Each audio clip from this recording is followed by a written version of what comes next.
Well, welcome to the channel, viewers. Dr. JWA, theologist since 1994. We're going to talk about when telling the truth makes you the villain. In episode 3, I showed how tolerated dysfunction quietly becomes normalized. In this episode, I show what often happens when someone finally interrupts the pattern and speaks directly about what others learn to protect. The moment you expose the pattern, the system often turns and treats you like the problem. And in unhealthy systems, truth threatens emotional arrangements people have adapted to. And once hidden tension, manipulation, or tolerated dysfunction is spoken aloud, pressure quickly shifts towards the individual exposing it. The truth teller becomes the target, not because the message is false, but because the message disturbs the comfort of silence. Teaching point number 1. Systems often protect stability before they protect truth. Families, workplaces, and social groups can become emotionally organized around avoidance. Once people adapt to unhealthy patterns, honesty feels disruptive instead of corrective. And the individual exposing the issue is then treated like the disturbance. You expose the pattern, resistance, deflection, containment.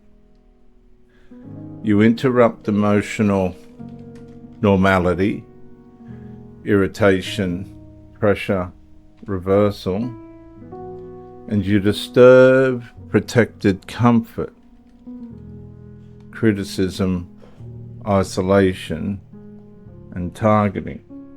The punchline is, when dysfunction becomes familiar, honesty begins feeling dangerous to the people protecting it. Teaching point number 2. Blame redirects attention away from the real issue. Once attention shifts onto your tone, timing, or personality, the original concern starts disappearing from view. The system stops discussing the behavior and begins managing the discomfort created by exposure. And the conversation becomes about defining yourself instead of examining the problem. You raise the issue, reframing, diversion, representation. You defend your concern, exhaustion, frustration, confusion. You become the discussion, avoidance, delay, preservation. And the punchline is, the faster attention shifts onto you, the less likely the system is to confront what was exposed. Teaching point number 3. Misrepresentation is often used to weaken credibility. When facts cannot easily be denied, motives are rewritten. Clear concerns become labelled as bitterness, instability, revenge, or disloyalty. And instead of addressing the message, critics attack the character of the messenger. You speak plainly and there's suspicion, distortion, reinterpretation. You remain consistent. Things escalate, smearing and characterization. You refuse silence and are faced with hostility, polarization, and alienation.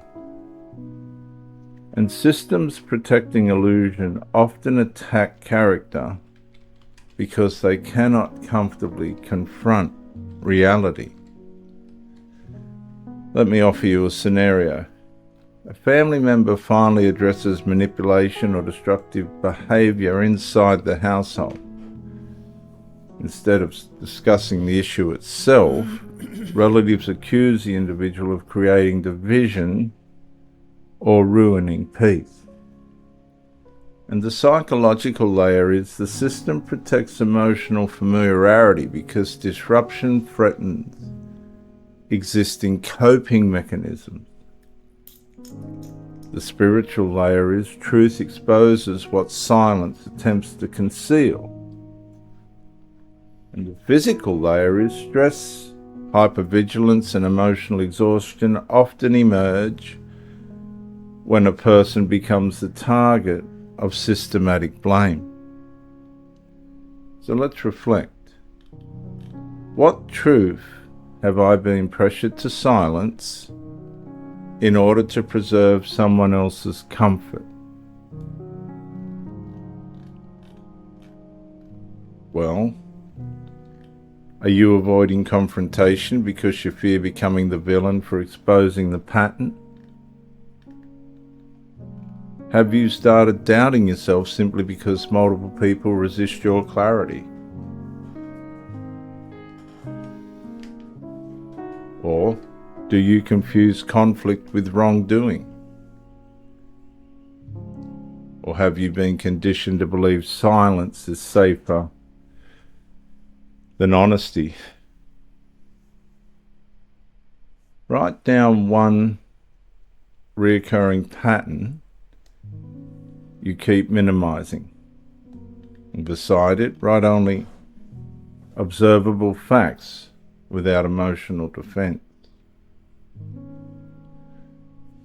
Those living by illusion often resent the voice exposing the crack beneath it. In closing, viewers, if truth is continually punished, silence eventually becomes the culture. And when silence becomes the culture, dysfunction no longer hides beneath the system that begins governing it. In the next talk, viewers, we are going to look at when peacekeeping becomes self-betrayal. I'm Dr. J.W. Ayub. Like, share, subscribe, comment, and I'll see you in the next video.